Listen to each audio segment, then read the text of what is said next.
Bienvenue au Bulletin des régions, une émission produite grâce à la collaboration des télévisions communautaires autonomes associées à Cogeco. Bonne émission.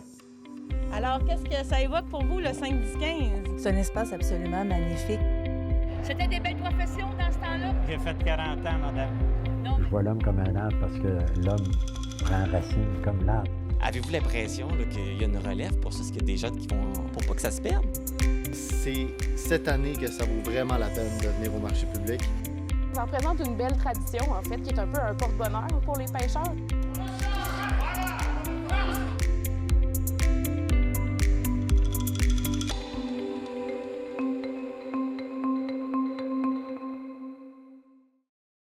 Au sommaire pour vous cette semaine. Dans la vallée de la Matapédia, la fermeture d'écoles et la fusion de plusieurs conseils d'établissement causent beaucoup de mécontentement.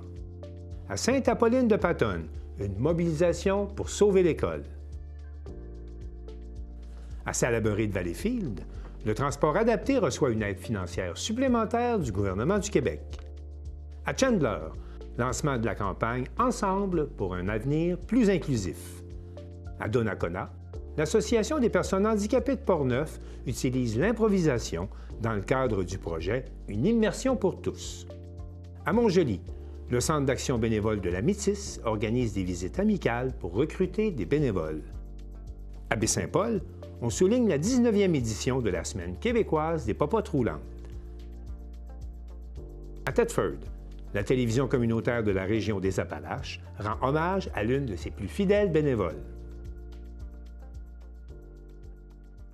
Et pour commencer cette émission, rendons-nous à Essipit, où une entente historique de respect mutuel a été conclue entre la MRC et la communauté Innu pour un développement harmonieux en Haute-Côte-Nord.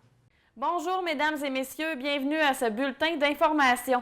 Le Conseil de la Première Nation des Inuits Essipit et la MRC de la Haute-Côte-Nord renouvellent leur volonté de travailler main dans la main au développement socio-économique de la Haute-Côte-Nord par une entente signée le 18 mars à Essipit. Le chef d'Essipit, Martin Dufour, et la préfète de la MRC de la Haute-Côte-Nord, Micheline Anctil, se sont échangés leurs plumes pour la signature de ce que cette dernière a qualifié d'entente historique entre les deux organisations. Martin Dufour a annoncé que cette entente faciliterait les échanges entre les deux parties dans le but d'améliorer la qualité de vie des membres de la communauté d'Essipit et des citoyens de la Haute-Côte-Nord. C'est une page d'histoire que nous écrivons aujourd'hui dans notre partenariat et dans notre vivre ensemble, a quant à elle souligné Micheline Anctil lors de son allocution en conférence de presse. La dernière entente qui allait en ce sens datait de 2009 et pour Martin Dufour, il était temps de renouveler les vœux avec la MRC. C'est pourquoi un comité de gestion sera mis sur pied pour assurer un dialogue constant sur l'occupation et la gestion du territoire, chevauchant le Nitassinan d'Essipit et le territoire de la MRC. Martin Dufour a indiqué que des projets économiques seront à discuter, tout en mentionnant l'occupation du territoire et l'émission des baux de villégiature comme exemple de ce travail conjoint. L'entente de respect mutuel en vigueur durera 5 ans et sera renouvelable par consentement mutuel.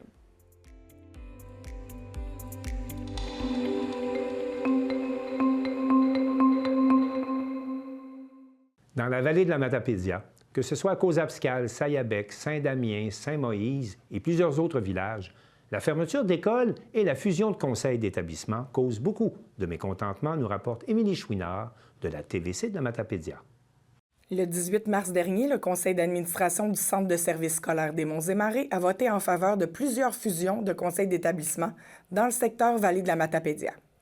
L'école primaire Saint-Rosaire et la polyvalente Forimont de Cozapscal, ainsi que l'école primaire Sainte-Marie et la polyvalente de Sébec, verront leur conseil d'établissement regroupés. De plus, une fusion est aussi prévue dans les écoles primaires de Saint-Damas, la Volière de Saint-Noël et Sœur Rachel Fournier de Saint-Moïse. Les administrateurs ont ensuite entériné la fermeture de l'école de Saint-Vianney, une décision qui prendra effet à la rentrée 26-27. À partir de cette date, tous les élèves de Saint-Vianney et de Saint-Tarcisius seront accueillis dans l'école de Saint-Tarcisius. Cette fermeture, motivée par un faible nombre d'élèves, suscite beaucoup d'inquiétudes au sein de la communauté. Plusieurs citoyens se sont exprimés mardi soir pour contester cette décision, rappelant que des consultations avaient déjà soulevé des craintes à l'automne dernier. J'ai rarement été indiscipliné, s'il vous plaît. Mais je me permets de l'être à soir. Juste pour vous dire que vous avez pris un vote sur des chiffres qui n'étaient pas bons, même sur l'année de construction de l'école. Monsieur a mentionné, même la directrice, que l'école avait 80 ans. Si vous allez sur tous azimuts, que tout le monde a le droit, vous allez voir que l'école a 58 ans. OK? C'est pas un bâtiment de 80. Du gros azimut, tout le monde a accès à ça. Et je pourrais vous dire que j'ai fait ma première année à cette école-là, où ce que j'ai commencé en 64. Mais effectivement, l'école, les travaux n'étaient pas complètement construits. C'est en 67, le 11 novembre 67, qu'elle a été portée au rôle d'évaluation. Et quand j'étais à cette école-là, un de vos membres qui vient de voter contre, pas contre, mais pour, était avec moi en première année. Fait que je trouve ça triste que vous ayez voté sur quelque chose que vous n'étiez même pas tout à fait au courant, des faux chiffres, des fausses évaluations, et vous avez voté pour un choix. C'est pas fort en tant que commission scolaire. Vous êtes vraiment pas fort. En plus,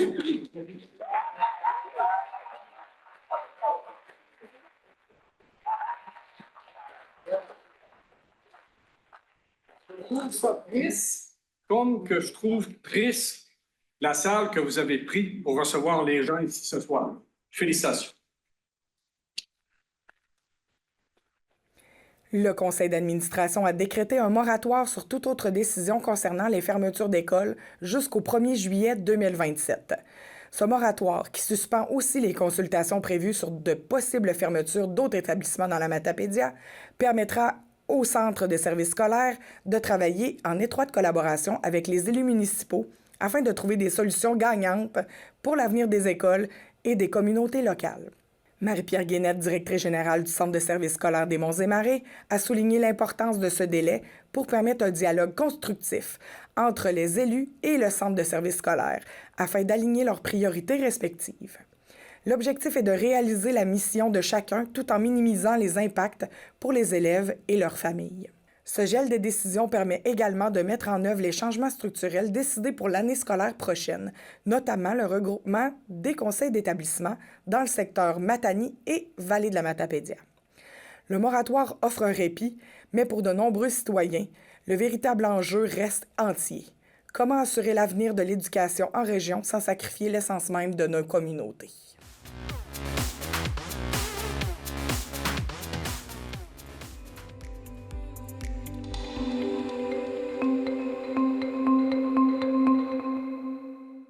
Il n'y a pas seulement que dans la vallée de la Matapédia que ça chauffe au niveau des fermetures d'écoles, et Mario Lacombe de CEMA TV nous rapporte qu'à Sainte-Apolline-de-Patonne, la population se mobilise pour sauver son école. Ils sont aux alentours de 80 personnes venues par autobus de Sainte-Apolline-de-Paton pour assister à la réunion convoquée par le conseil d'administration du Centre de services scolaires de la Côte-du-Sud de Montmagny. D'entrée de jeu, la présidente mentionnait qu'il n'y aura aucune décision de prise lors de cette assemblée et qu'une séance de consultation sera tenue à l'école de Sainte-Apolline le 1er avril prochain. Étant donné la situation, le maire et la directrice générale de Sainte-Apolline-de-Paton en ont profité pour passer un message aux membres du conseil d'administration. Sonia Gagné, directrice générale. Dans votre politique de maintien, là, ça dit qu'on est en collaboration et en communication avec le milieu. Nous, on n'a jamais été interpellés pour dire qu'il manquait des sous pour maintenir l'école. Nous, la municipalité a l'obligation, pas l'obligation, mais peut, en collaboration avec le centre de services scolaires, avoir des engagements avec vous pour maintenir l'école en vie. Tu sais, s'il manque des sous, on peut subvenir. On a des fonds pour ça. La municipalité est prête à faire son pas. C'est en collaborant et en communiquant ensemble qu'on va réussir à arriver à une solution. Pas en nous cachant des solutions. J'ai demandé également au maire de Sainte-Apolline-de-Paton qu'est-ce qu'il pensait de cette assemblée. Bruno Gagné. C'était court et bref, mais je suis content. Les gens sont mobilisés. On était tout près de peut-être 70, 75. Les gens sont encore mobilisés. C'est sûr que la période des questions très écourtée avec des règles un peu comme ça, c'est plus tough d'avoir des réponses. Donc, on n'a pas eu grand réponse, mais c'est correct, on est mobilisés. On va attendre au 1er avril. On va pouvoir poser plusieurs questions. Suite aux propos tenus par les membres du conseil d'administration du Centre des services scolaires de la Côte-du-Sud, j'ai demandé au maire quelles étaient ses impressions. À nouveau, Bruno Gagné. Je trouve qu'elle tourne... Non, je trouve qu'elle est bonne politicienne un peu parce que je trouve qu'elle tournait, mais on n'a pas de réponse claire. Puis je trouve qu'il y a un petit manque de transparence au niveau de sa directrice adjointe, là, qu'elle a mentionné que Mme Bégin n'avait pas parlé du 6-6, n'avait pas dit que le 6-6 pourrait nous tenir encore en vie lors de la rencontre du 24 avril, je crois, l'an passé, mais elle avait effectivement dit que si on avait 6 dans un cycle et 6 dans l'autre cycle, on n'était pas en danger. Chose que là, on est en danger parce qu'ils ont changé les critères de jeu en cours de route. Finalement, j'ai demandé au maire Bruno Gagné quelles étaient ses attentes concernant la consultation du 1er avril prochain. Je m'attends d'avoir au moins le double de personnes. Je suis pas mal sûr qu'on va payer au moins 150 personnes. On va être chez nous, à notre école, fait que ils sont mieux d'avoir des réponses comme il faut puis un beau dossier clair parce qu'ils ne pourront pas contourner les questions comme ça. Là, ça prend des réponses. On veut savoir l'heure juste.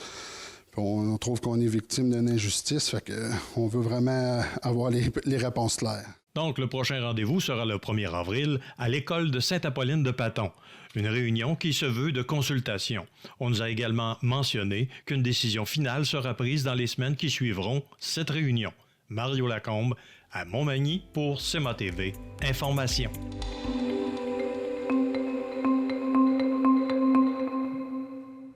Isabelle Giard de CSUR.TV nous propose une balade en transport adapté à Salaberry de Valleyfield, le temps d'une entrevue avec le député Claude Reid. Le député de Beauharnois, Claude Reid, a confirmé par voie de communiqué le 11 mars dernier un ajout financier de 85 300 $ octroyé par le gouvernement du Québec à la ville de Salaberry de Valleyfield pour le financement de son service de transport collectif et adapté jusqu'en 2029.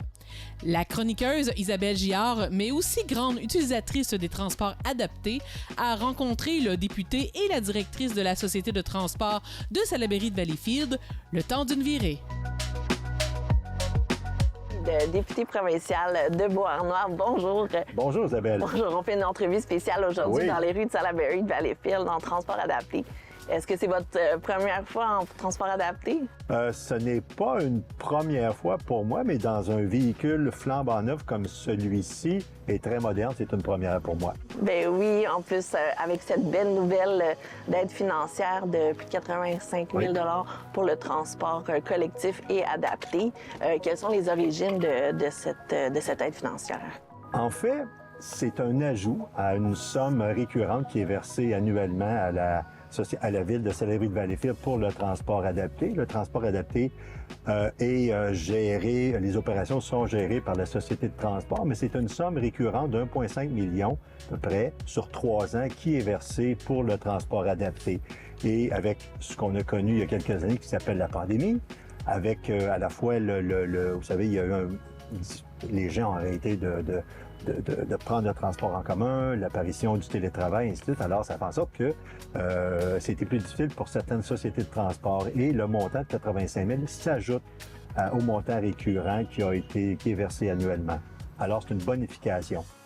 Donc, j'imagine que cette subvention elle va rayonner aussi à travers Vaudreuil-Soulanges, à travers toute la région. Bien entendu. En fait, on dessert la Société de transport par le transport adapté, dessert la région de Soulanges et de Beauharnois-Salaberry en partie. Et les enjeux, on parlait d'enjeux tantôt, de territoire, parce que le territoire est grand, donc ça prend quand même un certain nombre d'autobus spécialisés pour desservir l'ensemble de la clientèle. Mais aussi, il y a l'arrivée, le post-pandémie a fait en sorte qu'il y a une croissance démographique sur l'ensemble du territoire. Oui, Vaudreuil a connu une croissance, mais Soulanges en connaît une encore, et la région de Beauharnois-Salaberry également. Il y a l'arrivée éventuelle d'un hôpital à Vaudreuil-Dorion. Il y a l'ouverture de maisons des aînés. Ça crée une demande supplémentaire pour le transport adapté. Puis le gouvernement va devoir en partie répondre à cette demande-là. Il y a aussi ce qu'on constate de plus en plus, c'est le vieillissement de la population. Alors, les besoins sont grands de ce côté-là. Puis, moi, je pense, c'est Claude Reid qui parle, mais il va devoir y avoir une réflexion à savoir qu'est-ce qu'on fait pour s'assurer que le transport adapté soit adapté pour la clientèle et puisse y offrir un service hors pair. Puis donc, qui sera responsable donc de cette subvention? Ça va être le transport? C'est bien entendu, c'est la ville de Valleyfield, c'est la ville de Valleyfield qui reçoit la subvention, mais c'est géré par la société de transport qui gère les opérations. Madame Hélène Ouellette, directrice générale du service de transport de Sarah Berry de Valleyfield. Bonjour, merci beaucoup. Merci beaucoup. Donc, avec cette belle nouvelle de subvention, c'est vous qui êtes responsable là, pour le transport collectif et adapté. Oui, en fait, la Société de transport de Salaberry de Valleyfield gère le transport collectif et le transport adapté. Concernant le transport adapté, on dessert 8 municipalités. C'est la ville de Salaberry de Valleyfield qui est mandataire pour ces 8 municipalités-là. Donc, on fait une reddition de compte une fois par année. On part de Rivière-Baudette, Saint-Polycarpe, Saint-Zotique, les Coteaux-du-Lac, Salaberry de Valleyfield, Saint-Louis-de-Gonzague et Saint-Stanislas de Cosca. Puis, environ combien d'usagers? Au niveau des personnes déplacées, on déplace tout près de 50 000 personnes par année. Oui, c'est beaucoup.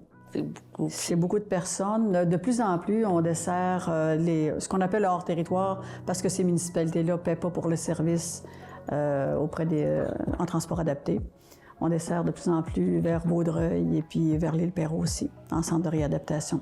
On va à Montréal pour les personnes qui sont en fauteuil aussi, qui sont sans ressources. Donc, on répond vraiment aux besoins des citoyens en termes de transport adapté. On est à l'écoute des citoyens. Qu'est-ce qui pourrait être amélioré? Qu'est-ce qui pourrait être amélioré? C'est ça, c'est l'expansion, c'est ça, des territoires, les possibilités. C'est ça, de pouvoir réserver, disons, d'avoir le goût de faire quelque chose en fin de journée, la même journée, d'avoir certaines possibilités, marge de manœuvre, quoi que ce soit. Ça, la flexibilité n'est pas toujours là. Oui, exactement. Ouais. C'est ce que je dirais. C'est pas comme prendre son cellulaire, on prend, on l'appelle, puis... Tu me demandais tantôt si on entend parler de transport adapté. Puis au bureau, oui, on a eu quelques appels sur à la fois le service, la disponibilité, surtout dans une période, en fait, qui était post-pandémie, qui posait des problèmes parce que il y a des enjeux de main-d'œuvre. Ça change un peu, ça s'est amélioré, mais il n'y avait pas de chauffeur. Ça posait problème. Puis ça faisait en sorte qu'il y avait moins de disponibilité sur le territoire. Ça s'est résorbé un peu. Mais tantôt, je ne l'ai pas mentionné en entrevue, mais je parlais avec le cabinet du ministre des Transports pour avoir un petit peu de détails sur les subventions qui sont octroyées. Puis on me disait que le programme qui est sur 3 ans, en fait, les sommes qu'on parlait tantôt d'1,5 million, on a ajouté un 85 000 plus un 400 000 de mémoire qui était fait justement pour répondre au post-pandémie, en fait, à la baisse de la clientèle, mais il disait que le programme va être reconduit avec une augmentation des contributions. C'est certain que on ne fait pas des miracles, mais quand même, il y a un besoin qui est là, on y répond en partie. Puis il y a une réflexion qui est faite aussi de ce côté-là, comment, avec les municipalités, bien entendu, qui sont les partenaires, comment on peut toujours améliorer le transport adapté sur l'ensemble du territoire. Il y a vraiment une collaboration. Surtout en milieu rural, ça aussi, ça pose problème, que ce soit le transport collectif ou le transport adapté. En milieu rural, c'est un enjeu actuellement auquel il faut trouver des réponses, des solutions. Oui, puis ça se trouve au fil du temps, puis avec la collaboration des différentes régions et municipalités. Là, Puis l'anecdote la plus drôle qui t'est arrivée, pourrais-tu me la raconter? Oui, j'en ai. J'étais dans un des transports, j'ai tout le temps mon sac à dos. Puis j'avais oublié mon sac à dos. Il était sur le toit d'un taxi. Puis je m'en suis pas rendu compte avant d'être parti. Donc finalement, il y a quelqu'un qui me l'a rapporté, qui l'a trouvé. C'est bon? Mais oui, ça nous arrive tous des choses comme ça, oui, on dit pas, hein? On dit pas. Oui, qui était resté sur le toit. Donc ça, c'est la plus cocasse qui est arrivée. Je descends ici, M. Reid. Merci beaucoup. Ça m'a fait plaisir. Bon courage. Lâche pas. C'est super le fun. Puis ça m'a fait plaisir de vous accorder cette petite entrevue. Merci. Au plaisir et n'hésitez pas à venir nous voir. Merci beaucoup. Merci. Bye bye. Bye.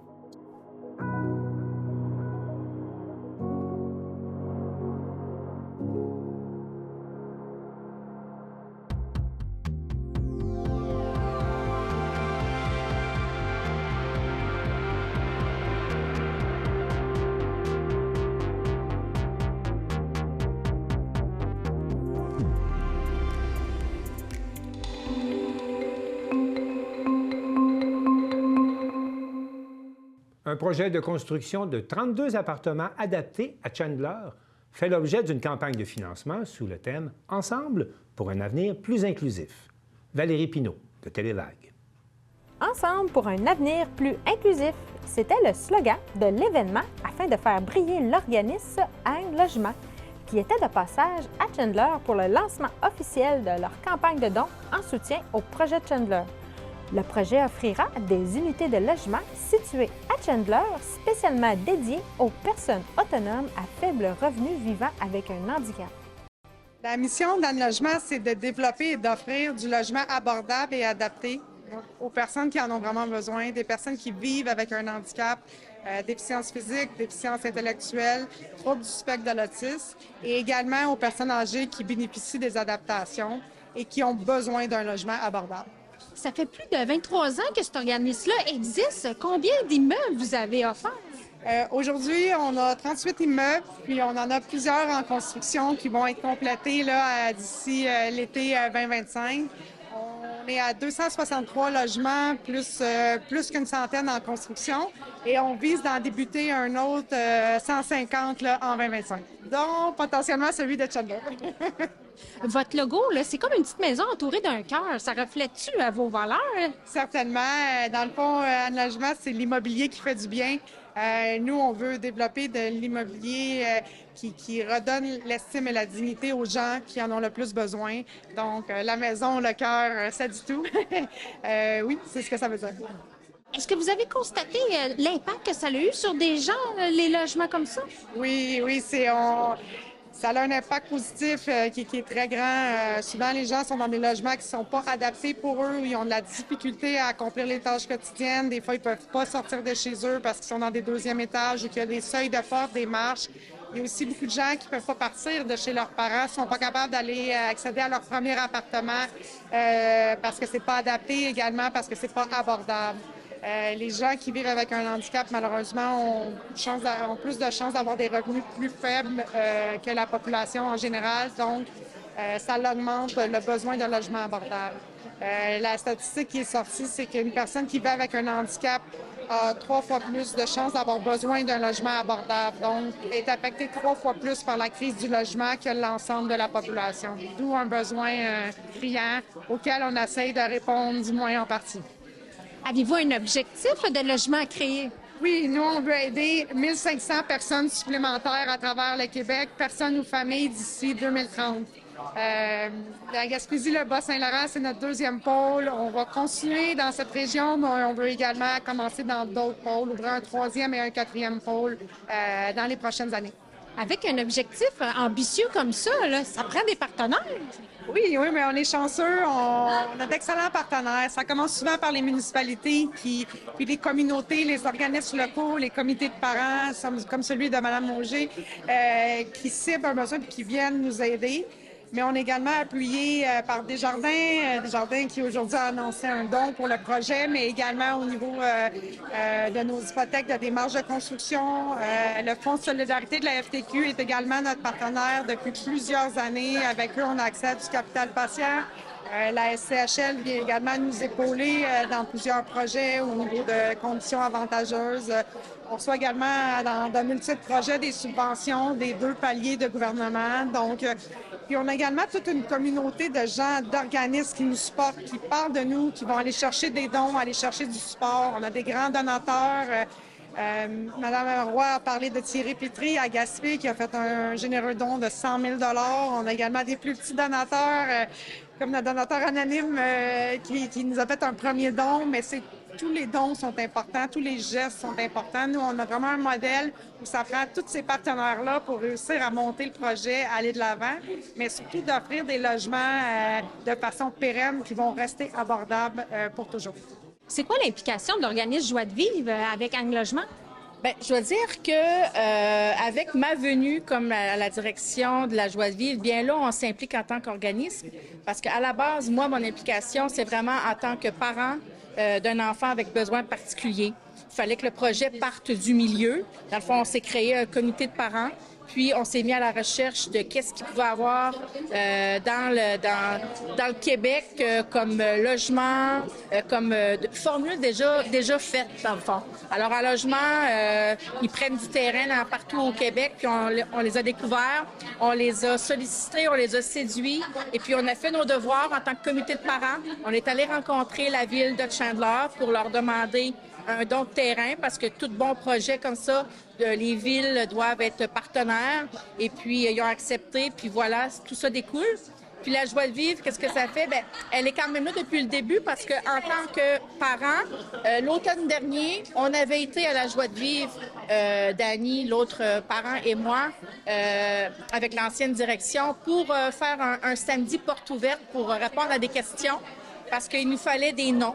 En logement, on nous demandait une banque de noms pour pouvoir commencer le projet, puis aussi avoir des partenaires du milieu qui s'affichent avec le projet, qui sont intéressés là, à s'investir. Alors, ça s'avait fait à la joie de vivre. Puis là, ben c'est ça, moi, ma venue comme directrice depuis septembre, ben, fait que j'ai encore plus d'intérêt à la réalisation du projet, puis il va sûrement en avoir d'autres aussi grâce à la joie de vivre, justement. Connaissez-vous des gens qui seraient intéressés? Ah oui, nous, quand on a commencé à faire des appels avec justement la banque de noms de membres de la joie de vivre, parce que c'était la seule banque de noms qu'on avait accès. Alors, c'est sûr que là, une quarantaine de personnes se sont manifestées et ça continue à se parler. Je reçois des appels régulièrement. Et puis, quand ça va être le temps, justement, de recueillir tous les noms, bien, sûrement que là, il va y en avoir d'autres qui vont se manifester. On n'est vraiment pas inquiets pour pouvoir combler les 32 unités. La campagne démarre bien avec un don de 64 000 de la Caisse populaire du Centre-Sud gaspésien ainsi qu'un don anonyme de 10 000 De plus, la ville de Chandler a fourni un terrain pour renforcer la réalisation du projet de 32 unités de logement adaptées dans leur localité. Aujourd'hui, c'était quoi la raison de la rencontre? Aujourd'hui, on lançait notre campagne de dons pour Chandler. Donc, on commence à amasser des dons pour le projet de Chandler. On vise à aller chercher 100 000 par immeuble. Donc, pour la phase 1, 400 000 C'est bien commencé avec 2 dons importants aujourd'hui. Mais on va également sous peu agrandir notre campagne de donation. Nous, on va lancer une campagne de dons de 1,5 million pour cette année pour aller chercher, dans le fond, là, les fonds qu'on a besoin pour faire de multiples projets là, en 2025 et en 2026 à travers le Québec. C'est quoi le commentaire d'un de vos locataires qui vous a le plus touché?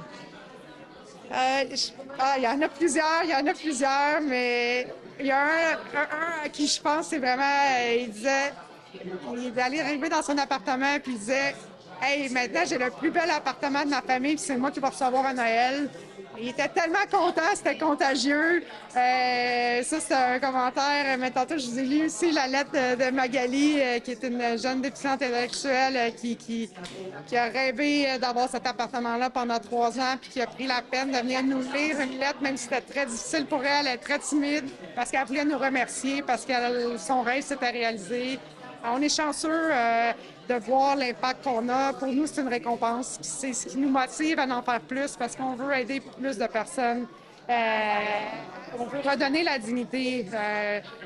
Des fois, on ne réalise pas combien on est chanceux, mais un logement, c'est la base de l'estime de toi, c'est la base de la dignité, puis on pense que tout le monde y a droit, peu importe sa condition. Bien, merci beaucoup et bravo pour votre initiative. Merci, merci.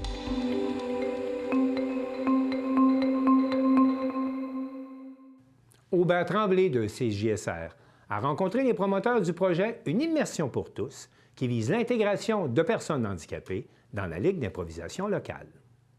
Bien, c'était à l'Expo de Donnacona. J'ai eu la chance de rencontrer Mme Maggie Perron de la Fondation Gravir.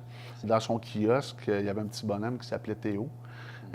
Puis, j'ai rencontré sa maman, puis se rendre compte qu'il y avait un gars qui faisait de l'improvisation avec nous autres à l'IPA, qui est Michael, qui est dans la même famille. Puis là, bien, je dis, pourquoi on ne fera pas un mix? Fait que là, la maman Théo et Maggie me disent, bien, pourquoi on ne pourrait pas rencontrer les gens de l'IPA puis faire peut-être une connexion? Bon, on ne savait pas le tournant un peu que ça allait prendre, parce qu'avec Maggie, on aimerait savoir peut-être un petit 3-4 minutes pour expliquer c'est quoi Gravir, puis l'association. Puis, fait que là, j'ai dit à Maggie, bien, je ne sais pas comment je vais pouvoir faire ça, mais je vais amener ça à Danick, à Saint-Raymond, à l'IPA, pendant quelques mois. J'entends pas trop parler. Ça a couvé, quoi. Ça a couvé. Et là, Danick nous amène l'idée qu'il pourrait peut-être avoir un mix avec l'APHP, puis bon, qu'est-ce qu'on pourrait faire avec ça, puis ça serait cool. Puis là, Mme Roxane Soligny, qui est directrice de l'Association des personnes handicapées, là, elle amène l'idée peut-être un match d'impro. Fait que là, c'est un méga défi pour notre groupe de dire, bon, est-ce qu'on va être à la hauteur dans la situation? Fait que moi, j'ai fait mes petites recherches. Puis, j'ai trouvé... j'ai trouvé en réalité qu'à Québec, il y en avait déjà eu une ligue d'improvisation. Fait que j'ai trouvé l'idée super bonne parce que... À Québec, tu dis? À Québec, oui. Il y a déjà une ligue d'improvisation qui se fait avec les personnes neurodivergentes à handicap. Donc, on a creusé pour que nous, ça vienne à Port-Neuf. Donc, j'ai pris contact avec M. Danick Julien, que lui a été réellement un pont. Fait que de là est né le projet culturel Une immersion pour tous. Bien là, j'ai dit, je vais lever ma main, je vais m'occuper de ça. Au niveau de la LIPA, j'ai dit... je voulais pas être front caméra, c'était pas mon désir, parce que, et voilà. Puis Marc, il est arrivé comment là-dedans, lui? Marc, Monsieur Duval, Monsieur Duval est arrivé dans le contexte parce que Marc, je le connaissais déjà. C'était une personne que je côtoyais déjà avant. Puis je savais qu'il y avait une belle salle, qui est la Sapristie, au relais de la Pointe aux Écureuils, ici à Donnacona. Donc, puis je sais aussi qu'il faisait de l'improvisation. Puis je sais que Marc, c'est un homme aux 1001 projets. Donc, ça m'a pas gêné de l'approcher pour lui dire « Hey Marc, ça te tente-tu d'embarquer dans ce beau projet-là? C'est nouveau, c'est un nouveau contexte. On veut faire rayonner Port-Neuf, on veut faire rayonner les personnes neurodivergentes, on veut de l'inclusion sociale. » Juste avec ça, il était comblé. Comment t'as réagi, Marc? Ben écoute, moi, j'ai accueilli ça, ce projet-là. Nous, écoute, la salle ici, la Sapristie, on veut faire des projets pour tout le monde, très, très inclusifs. Et puis, donc, quand Roxane est arrivée avec ce projet, j'ai dit, ben parfait, on embarque, puis go. On réserve une date, puis on a trouvé ça. Hein? Oui. Un beau travail d'équipe. Ce qui était remarquable, c'est que les gens avec qui j'ai levé la main, puis j'ai dit, hey, moi, j'aimerais ça avoir des gens pour me donner un coup de main. On ne sait pas trop ce qu'on va monter. Puis à la fin de compte, on va monter un match d'impro, d'improvisation avec les gens de l'APHP. Et de voir que les gens, chaque personne, avait quelqu'un dans sa famille, de près ou de loin, ou qui avait été, par exemple, j'ai une personne dans le groupe qui était 3 ans à travailler avec une petite fille qui était neurodivergente, de l'accompagner. D'un autre, c'est son oncle, d'un autre, c'est son enfant. Fait que toute cette chimie-là a créé quelque chose de très, très, très humain. Et c'est le but de cette journée-là. Tous les enfants de la région neurotypique, là, ils peuvent s'inscrire à des activités n'importe où. OK? Le transport est comme moi un enjeu. Par contre, pour les personnes de région qui sont surtout avec un handicap, des fois, les transports, c'est un petit peu plus difficile à avoir accès. Donc, les activités sont un petit peu plus difficiles aussi à accéder. Beaucoup de gens sont obligés de partir de Port-Neuf, aller à Québec. Et c'est pas juste d'aller à Québec à tous les jours ou à toutes les semaines. C'est que ces gens-là grandissent, qui arrivent à 15, 16, 17, 18 ans, 18, 19, 20 ans, 21 ans, et les ressources sont où? Et l'inquiétude des parents de voir quand mon enfant va avoir 20 ans, qu'est-ce que je vais faire? Quand il va avoir 21 ans, qu'est-ce que je vais faire? Des ressources, ils n'en auront plus. Et je crois que dans Port-Neuf, il devrait y avoir une conscientisation incroyable pour justement que ces parents-là ne soient pas laissés à eux-mêmes. On ne peut pas s'imaginer c'est quoi avoir 24 heures sur 24 et de travailler 24 heures sur 24, de penser 24 heures sur 24 quand on a des enfants neurodivergents ou qu'on a besoin d'aide. Moi, j'en connais beaucoup des jeunes. Avec Roxane, on les a côtoyés lorsqu'elle travaillait avec elle déjà. Donc, alors, j'en connais quand même pas mal. Là, puis moi, je suis content qu'on puisse accueillir ces jeunes-là ici, là, puis les adultes également. On a juste à regarder autour de nous, puis on voit juste une personne en chaise roulante, puis on est mal à l'aise face à ça. Fait que c'est un peu cette journée-là que je veux vraiment faire, que, ben non, c'est des gens qui font partie de notre vie, de près ou de loin, qu'on peut changer des choses. Changer des choses pour ces gens-là, changer des choses pour les parents, changer des choses pour les frères et sœurs, et de faire que, OK, on va amener, et là, on va faire un match d'impro, ce qui va être magnifique. Nos membres ont hâte. Ça, je pense que c'est vraiment, ça va upgrader. Tu sais, les parents vont pouvoir aussi encourager leur enfant, là, avoir le sentiment de confiance en eux, d'estime de soi, la réalisation de soi aussi. Et comment ça va marcher? Ben, alors, comment ça va marcher? Ici, en plein milieu, on va faire l'improvisoire. Donc, les gens vont pouvoir, ici même, pouvoir jouer à l'improvisation. La foule va être en plein milieu et puis toute l'équipe technique va être sur la scène pour pouvoir donc animer cette improvisation-là, cette joute-là qu'on va faire avec les jeunes. Ouais. Et toi, tu vas être animateur, j'imagine? Ben écoute, je vais m'impliquer effectivement comme animateur, je vais accueillir les gens, je vais être maître de cérémonie si on veut. C'est sûr qu'il y a des membres qui veulent pas nécessairement d'être sur scène. Donc, on leur permet de faire autre chose. Ça peut être justement tenir le bar, ça peut être arbitre, ça peut être juste... Distribuer les cartons à l'entrée. Exactement, distribuer les petits cadeaux, faire l'accueil, d'être juste participant comme spectateur aussi, ils ont le droit. T'sais, comme je parlais avec Mme Souligné de l'APHP, elle a dit, les gens qui vont être là, ils vont être un peu stressés, ils veulent être à la hauteur. Ben nous aussi, on veut être à la hauteur. Fait que c'est un bon mélange. On sent un échange de malaise, mais en même temps de vouloir faire le projet tout le monde ensemble pour dire, bien, qu'est-ce qu'on va amener?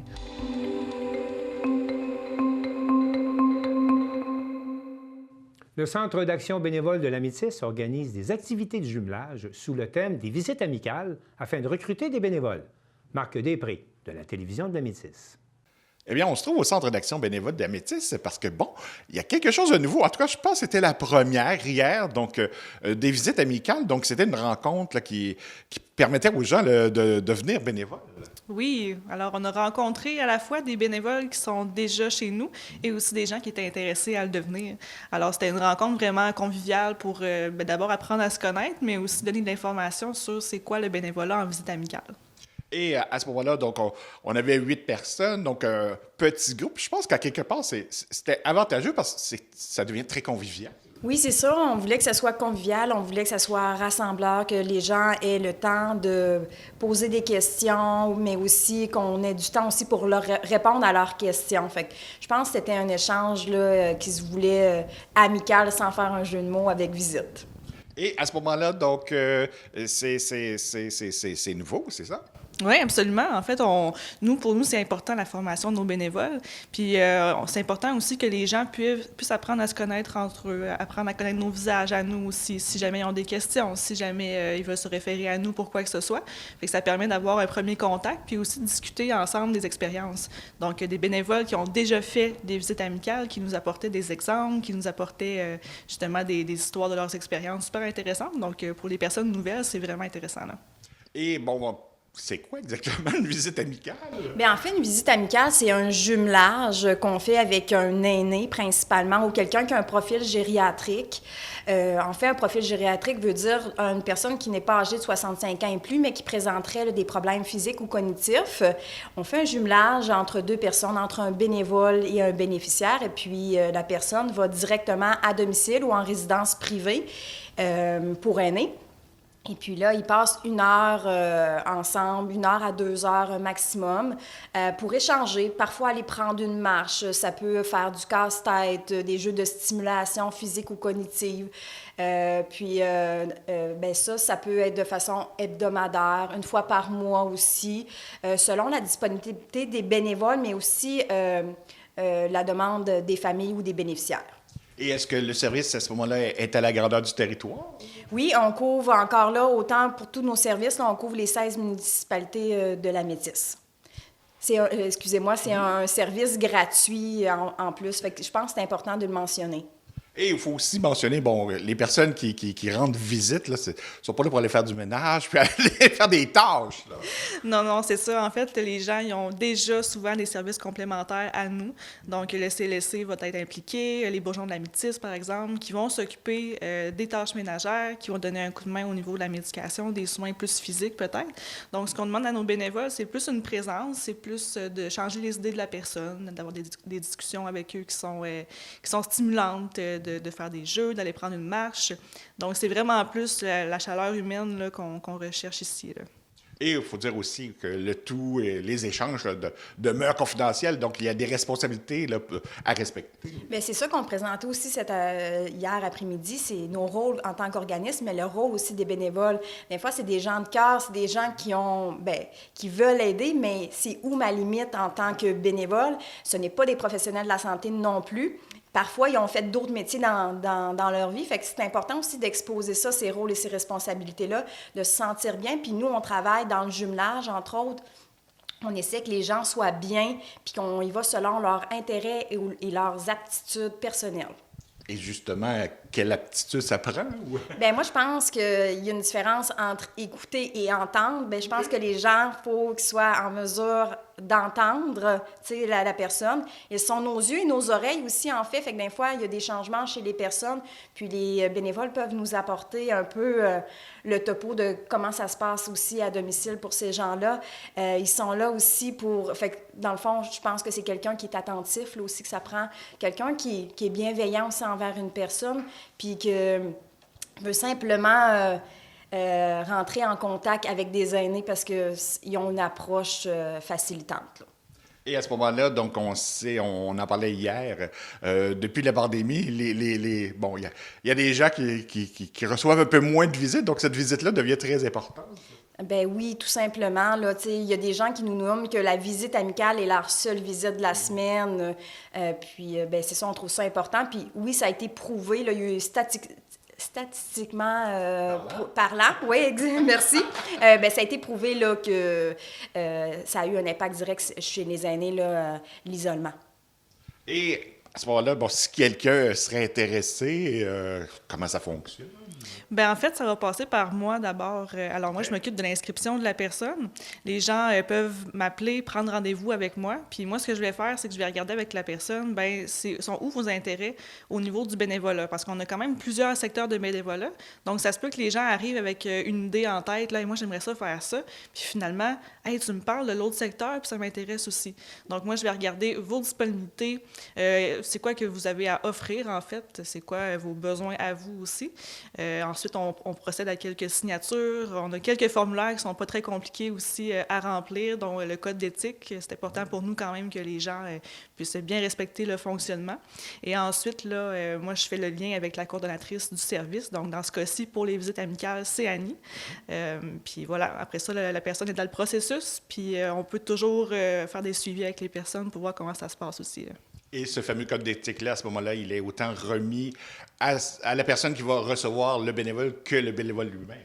Oui, dans le fond, les deux parties ont des limites, des règles à respecter, tout simplement pour que les deux personnes puissent se sentir bien là-dedans aussi, pour que la visite amicale soit agréable, que les gens se sentent confortables, qu'il n'y ait pas trop de questionnements. Puis on est toujours là aussi pour supporter à la fois le bénéficiaire et le bénévole.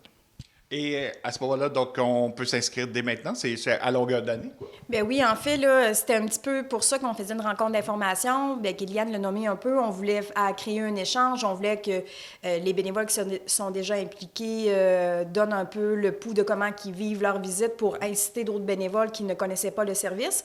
Fait que c'est ça que ça se voulait aussi un peu la rencontre, de trouver de nouveaux bénévoles parce qu'on est toujours à la recherche. C'est un service qui est grandement en demande parce que les intervenants sociaux nous font souvent des demandes. Les familles aussi, parce que les visites amicales peuvent apporter une forme de répit. Fait que le service est en demande et puis fait que je trouverais ça important que les gens se donnent un petit peu un rôle de se dire qu'ils pourraient aider un voisin, une voisine, mais juste un inconnu aussi en venant s'impliquer ici. Puis des fois, c'est 1 heure, 2 heures par semaine. Ça ne demande pas un grand degré d'implication, mais ça fait toute la différence auprès de sa communauté. Puis les gens peuvent s'impliquer aussi s'ils se sentent à l'aise dans leur municipalité. Mais ils peuvent si la personne vient de Sainte-Luce, bien, elle peut s'impliquer dans son milieu. Si elle veut se promener sur le territoire, on n'est pas fermé à l'idée non plus. On défraie les frais de déplacement. Mais c'est certain que si les personnes veulent s'impliquer dans leur communauté parce que c'est ça qui en ressentent le besoin, bien, on fait le jumelage en conséquence, là. Et on appelle ici au Centre d'Excellence bénévole? Oui, donc au 418-775-4144. Mon poste à moi, c'est le 224. Lui, Annie, c'est 225. Bien, on espère que les gens vont embarquer en grand nombre et puis qu'on sera satisfaire à la demande. Merci à vous deux. Bien, merci, Marc.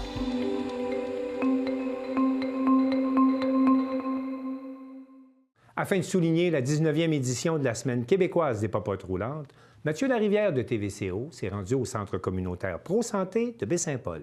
On écoute son reportage. La 19e édition de la Semaine québécoise des popotes roulantes se tient cette année entre les 23 et 29 mars 2025. TVCO a rencontré une employée et des bénévoles du Centre communautaire Pro-Santé afin d'en apprendre davantage sur ce service de proximité dans notre région. La popote roulante, ça fait vraiment plusieurs années que ça existe. Dans le fond, c'est un service qui est essentiel. Ça consiste à la livraison de repas chauds à domicile. Donc, on livre soupe, repas principal, dessert à chaque aîné inscrit. Puis, on couvre toute Charlevoix-Ouest pour l'ensemble de nos services. Donc, on va à Saint-Hilarion, à Saint-Urbain, aux Éboulements, Baie-Saint-Paul.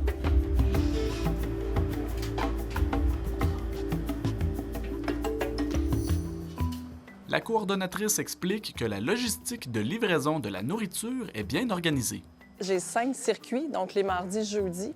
Alors, j'ai besoin quand même de plusieurs bénévoles, livreurs, donc j'en ai environ presque 15, là, parce qu'il y en a qui livrent le mardi, le jeudi. Donc, on a un circuit établi selon les gens, et puis on va de porte en porte pour livrer les repas. C'est sur l'heure du dîner, entre 11h et midi. Un couple de bénévoles qui participent à la popote roulante témoigne de son expérience.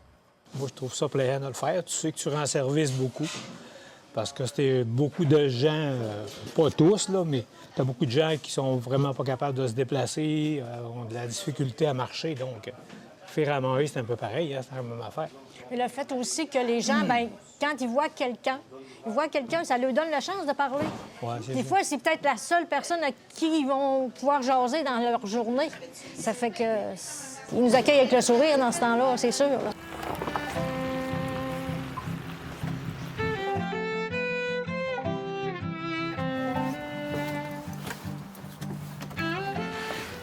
Bonjour, bonjour. Monsieur, bonjour. Voilà, mon cher monsieur. Bonjour. Les repas qui sont livrés aux personnes aînées au coût de 9 $ sont préparés par un partenaire du centre communautaire. C'est le IGA qui est notre service de traiteur. Donc, c'est eux là, qui font les menus. C'est sûr qu'ils savent là, que c'est une clientèle aînée. Fait qu'on adapte les choix pour que ce soit des choses qu'ils aiment, des bons repas traditionnels, réconfortants, nutritifs. Puis le menu sort environ 2 mois. Il faut que ce soit varié aussi parce que j'ai des gens qui sont inscrits de façon régulière à l'année. Et puis là, vous en avez combien à livrer aujourd'hui? 71 aujourd'hui. C'est une semaine assez typique, là. Ça peut monter à 80-90, là, mais aujourd'hui, on a 71. Ça dépend des besoins des gens à domicile. Qu'est-ce qu'ils demandent? Mélissa Pilote précise que ce service contribue au maintien du filet social dans notre région. Au-delà du repas chaud aussi, au-delà du bon repas, c'est aussi, tu sais, les bénévoles, c'est une chaleur humaine. Les gens viennent, puis ils cognent à la porte, puis, tu sais, ils donnent le repas. Puis c'est un rôle de vigie aussi parce qu'il y a des gens, bon, il y a des aînés qui sont encore capables de cuisiner, qui peuvent s'inscrire à la popote. Hein? C'est pas dédié juste aux gens qui sont en perte d'autonomie. Ça, c'est bien de le spécifier. Nos critères, c'est 65 ans et plus, mais je peux aller même en delà de ça parce que, mettons, quelqu'un qui serait en convalescence, qui aurait eu une maladie, momentanément n'est pas en mesure de se faire à manger pour des problèmes de santé ou un proche aidant qui aurait besoin de répit. Tous ces critères-là rentrent en ligne de compte aussi.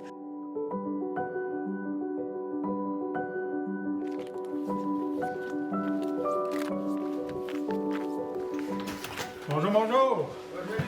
Vous allez bien? Voilà vos 2 repas, mon cher monsieur. Ah, merci beaucoup. Je vous souhaite une bonne fin de semaine. Merci, moi aussi. Je vais pouvoir avoir avec salut. Bye. Bye. Vous recevez donc des repas de la popote roulante? Oui, j'en reçois, oui. Et puis, comment est-ce que vous vous sentez lorsque les gens viennent livrer ces repas-là à votre habitation? Bien, moi, je suis bien contente de les recevoir, les repas. Ça m'aide beaucoup. Le Centre communautaire Pro-Santé estime que les bénévoles jouent un rôle d'envergure pour ce service. Le service ne pourrait pas exister sans eux, ça c'est sûr, parce que, tu sais, moi, je suis un employé, on est à peu près 3 employés qui gravitent autour du service, mais au-delà de ça, c'est presque une vingtaine de bénévoles, là. Fait que, tu sais, c'est à bout de... Tu sais, c'est eux, là, qui maintiennent ce service-là, là. Ce qu'ils nous donnent de plus précieux, c'est leur temps, puis leur bienveillance, parce que ça, tu sais, c'est un don de soi, là, parce que les gens, ils l'attendent, le repas, sont contents de les voir, puis ils s'attachent aussi. Vous allez entendre différents témoignages aussi. Moi, je trouve important de mettre en lumière ce beau travail-là qu'ils font, les bénévoles. Une famille de Saint-Urbain explique pourquoi elle a décidé de mettre la main à la pâte. Bien, en fait, moi, j'ai commencé à faire du bénévolat aussi quand j'étais jeune, puis ça m'a inspirée. C'est toujours resté en moi comme quelque chose d'important. Puis quand on a eu cette opportunité-là, bien, je trouvais que c'était des valeurs que j'avais envie de transmettre à mes enfants, l'importance de prendre soin, puis de donner de son temps, puis tout ça. Puis, bien, je pense que c'est aussi un apprentissage, tu sais, qui nous, on reçoit aussi beaucoup de ça, là, le plaisir de rencontrer des gens, tu sais, les échanges et tout ça. Fait que je pensais que c'était important pour tout le monde. Je te demanderais à toi, qu'est-ce que tu aimes le plus de cette activité-là quand tu viens avec tes sœurs, ta maman? Ben moi, c'est surtout rencontrer des nouvelles personnes, puis donner le plats. Puis dès les premières fois, on a eu du monde qu'on aimait ça, aller, qu'on aimait avoir des discussions avec eux, puis que, tu sais, ben pas tout de suite, mais après, genre à Noël, on s'échangeait des cartes, puis c'est quand même vraiment vivant, puis c'est le fun, puis... Il y a un lien qui se crée donc avec ces personnes-là. Ouais. La coordonnatrice du soutien à domicile lance un appel à la population pour les mois à venir. Que les gens aient envie d'aller faire du bénévolat, tu sais, parce qu'on a toujours besoin, la demande est en pleine croissance tout le temps. Puis l'été également, j'ai plein de bénévoles qui s'absentent, qui partent en vacances, en voyage. Fait que j'ai besoin de bénévoles remplaçants aussi, donc on a toujours besoin de bénévoles. Et puis toi, tu es la plus jeune bénévole du centre communautaire, est-ce que j'ai compris? Oui. Et puis qu'est-ce que tu avais à dire par rapport à ça? J'aime beaucoup la popote roulante. Merci à tous! Merci! Merci!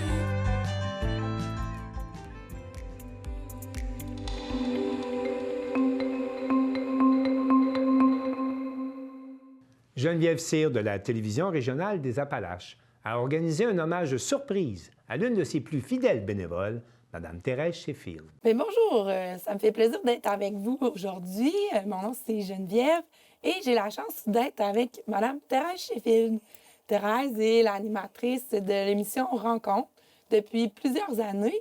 Donc, elle va nous expliquer un peu c'est quoi son implication et ses engagements au sein de notre télévision. Donc, bonjour Thérèse, merci. Bonjour Geneviève. Merci d'être avec nous. Oui, je vais dire ça après. Oui, merci. Ça me fait plaisir que tu sois là. Dans le fond, toi, tu es l'animatrice de Rencontre depuis déjà plusieurs années. Ça va faire 8 ans que je suis animatrice, oui. Puis, dans le fond, le mandat de cette émission-là t'a probablement été confié parce que tu es une amoureuse des gens de notre région. Donc, toi, tu viens d'un autre endroit, mais tu as vraiment adopté notre communauté. Puis, tu as toujours travaillé pour la faire découvrir. Oui, ça c'est vrai. Je suis née aux États, dans l'État de Kansas et tout ça, mais ça fait plusieurs années que je suis ici. Je suis ici depuis 1969, donc ça ne date pas d'hier.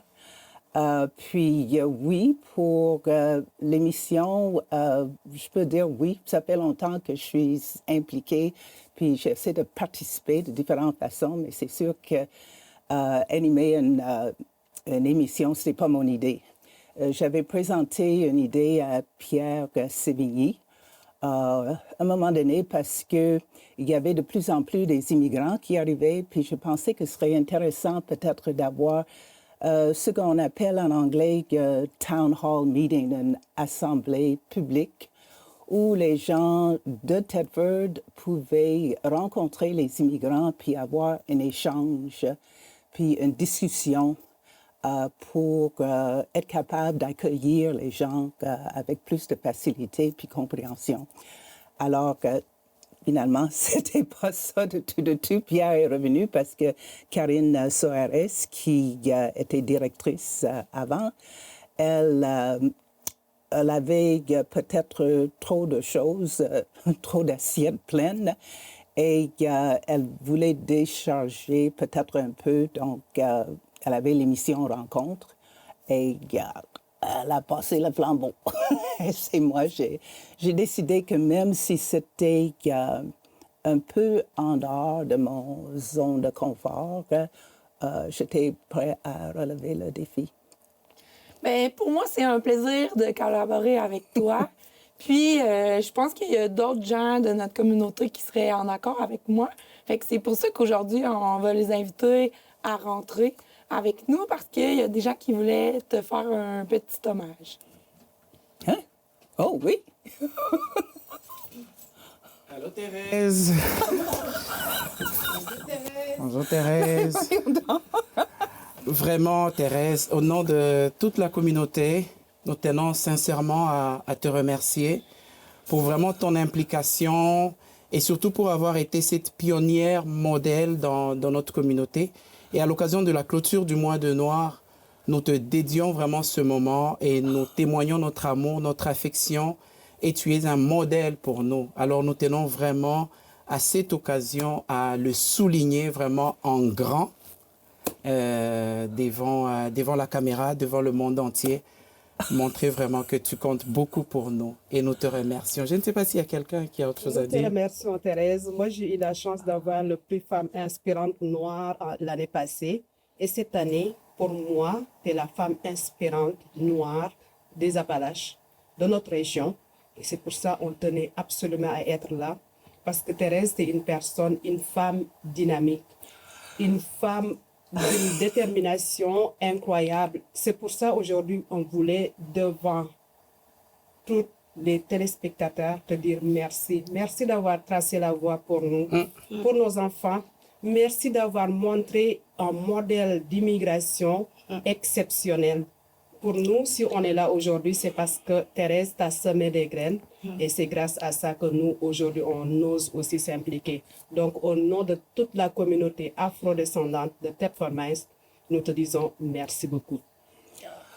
Wow. Il y a d'autres personnes. En tout cas, merci beaucoup, Thérèse. Et moi, je t'ai beaucoup suivi avec tes vidéos. Merci d'impacter des vies. Merci d'écrire une histoire pour des générations futures. En tout cas, merci et longue vie à toi. Ok, moi c'est Dieudonné et depuis fort longtemps, j'ai vu son dynamisme. Elle a fait beaucoup de choses. Donc, et elle a été très gentille envers tout le monde. Et je pense que c'est une bonne route qu'elle a tracée parce qu'elle a laissé une bonne image des immigrants ici. Et si aujourd'hui les gens nous respectent, je pense que c'est ce qu'elle a fait, c'est ses fruits qu'elle a laissés en dehors de ça. Merci beaucoup, Thérèse. Merci. Et nous voulons te rassurer, Thérèse, que nous allons continuer dans la même lancée pour garder ces mêmes images, l'image que ce chemin que tu as préparé, je pense que nous allons de plus en plus le baliser et conserver cette image. Et ce sera pour toi un beau cadeau dans les années à venir. Tu ne seras pas déçu surtout de nous. Et en parlant de cadeaux, on ne va pas te laisser placer un mot parce qu'on sait que... En parlant de cadeaux, on a quelque chose de très précieux pour nous qu'on va te remettre aujourd'hui devant tout le monde. Ça s'appelle le tableau de la mémoire collective afrodescendante. Et ce tableau-là, on te l'a confie parce que tu mérites, Thérèse. Moi, quand j'ose m'impliquer aujourd'hui dans notre région, c'est grâce à toi. Je te suivais, tu me donnais des conseils. Et donc, on va aller chercher le tableau. C'est pas bien noir. My God, c'est de toute beauté. Cette femme, c'est comme je dis, le tableau, ça s'appelle la mémoire collective afrodescendante qui a été créée par une entreprise qui s'appelle Semour Création. Ce sont des artistes africains qui l'ont fabriqué à la main. Et qu'est-ce que ça symbolise? Une femme puissante, une femme résiliente, une femme qui rassemble, une femme qui mobilise, une femme qui porte cette mémoire collective. Et grâce à ce tableau, nous, on va te laisser notre empreinte pour te dire merci. Merci. À chaque fois que tu vas regarder ce tableau, c'est toute la communauté afrodescendante qui te regarde aller, qui admire ton dynamisme et ta résilience. Merci beaucoup, Thérèse. Merci, Thérèse. Merci beaucoup, Thérèse. Merci. On va te laisser parler. Merci à vous autres. C'est pas la première fois que tu me fais jouer un tour.